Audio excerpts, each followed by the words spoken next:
Okay, man, what a great college basketball game. Both teams had their moments to shine. We needed this game, and I told the team that going into overtime. I think we've only had one overtime game at Temple.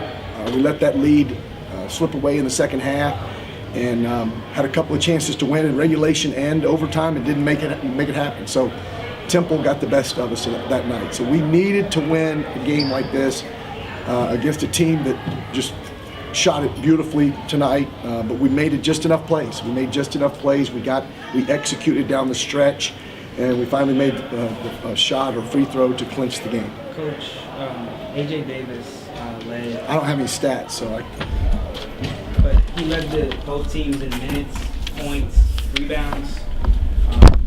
Can you talk a little bit about him and what his impact was in the game? He was tremendous. I've coached against him, I think 3 times now, at least once at Tennessee, if not twice, and 2 times here, and that's the best I've ever seen him play. He was dynamite tonight, 6 for 9. Usually when you bank in a 3, that team wins. That's called karma, but tonight that didn't happen. So he didn't bank in all of them, but one he banked in, and then I guess the one that tied the game in overtime was, regulation was just a tremendous shot. I have no idea how we let that ball slip out of our hands, but we did. And what a warrior tonight. He was really tough, and he was driving it early and then shooting the 3 ball. He and B.J. Taylor really played tremendous basketball tonight. Coach, what's your impression of this league, your first time through? It's good. It's good. We've got a chance to win it on Sunday, so hopefully we can win a very, very good league with great coaches, great players, and great programs. So we're all very familiar with Donnie Jones, having coached here for 6 years. What does he bring to your staff? Donnie Jones, first of all, he's a wonderful human being. I've known Donnie for over 20 years. Tried to hire him when I got the Winthrop job in 1998. He was the Dobo at Florida. He made a good choice, sticking with Billy Donovan, and won a couple national championships.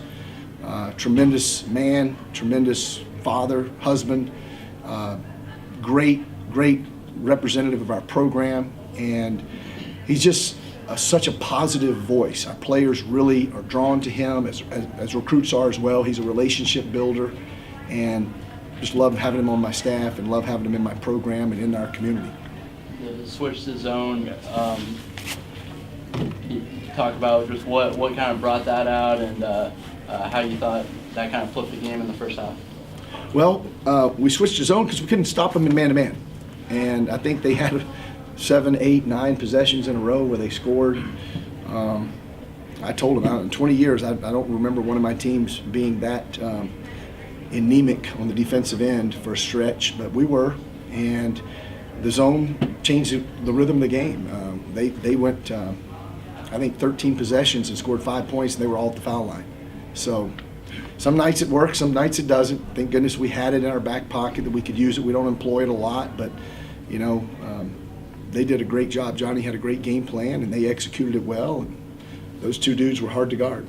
With the way UCF plays defense, what do you expect from them in the conference tournament? Well, probably much the same as you saw tonight. I mean, they're a tremendous defensive team.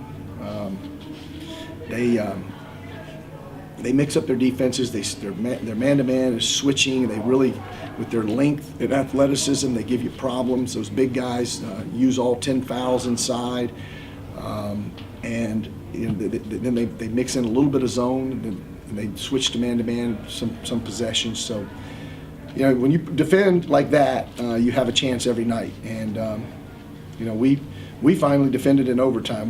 We gave 2 for 8 on the defensive end and field goal attempts in overtime, which was the difference in the game. We scored 3 baskets and they scored 2.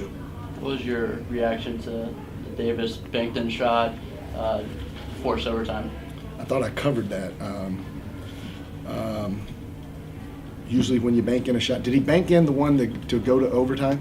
That was the one that banked in? I thought he banked in another one. No, 2. Maybe he banked in 2. Well, maybe it's reverse karma when you bank in 2. It works against you. You get 1 a night, and he used both of them. So I just hope he called bank. It's hard to do.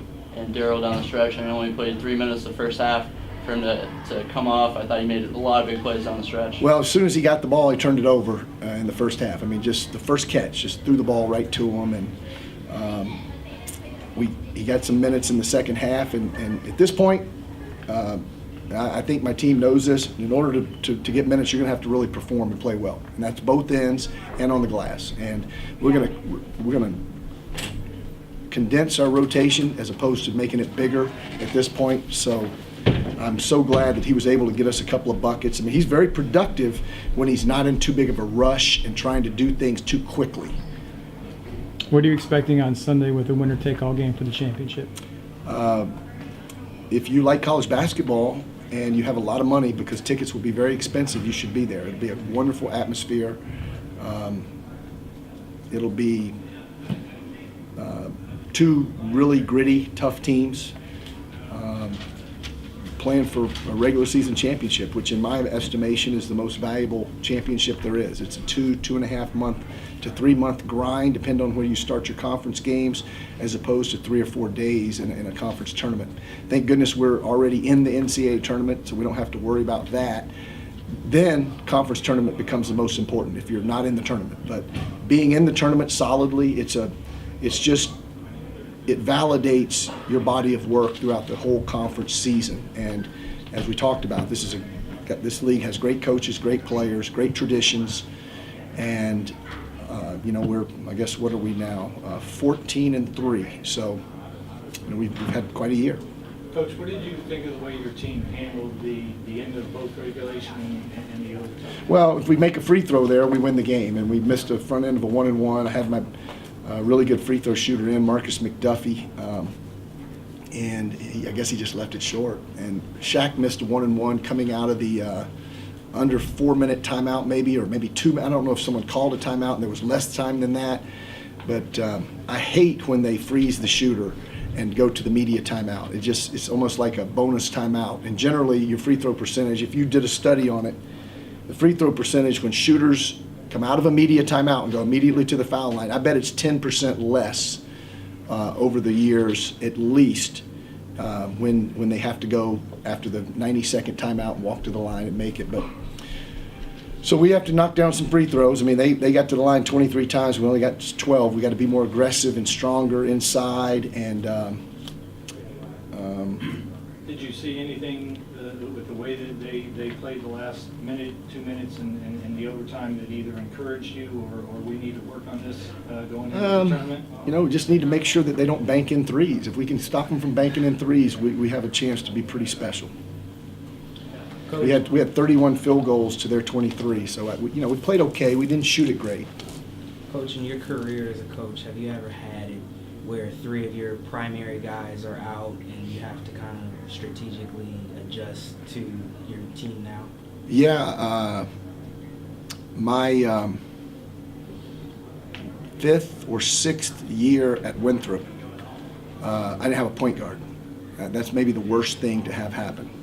They have B.J. Taylor and they have Allen, but I know losing the big fella and losing the Dawkins kid, that's got to be tough. And I talked to Johnny about it before the game, and you feel for him, and you want him to do well and have some success, just not against you. And it's got to be hard.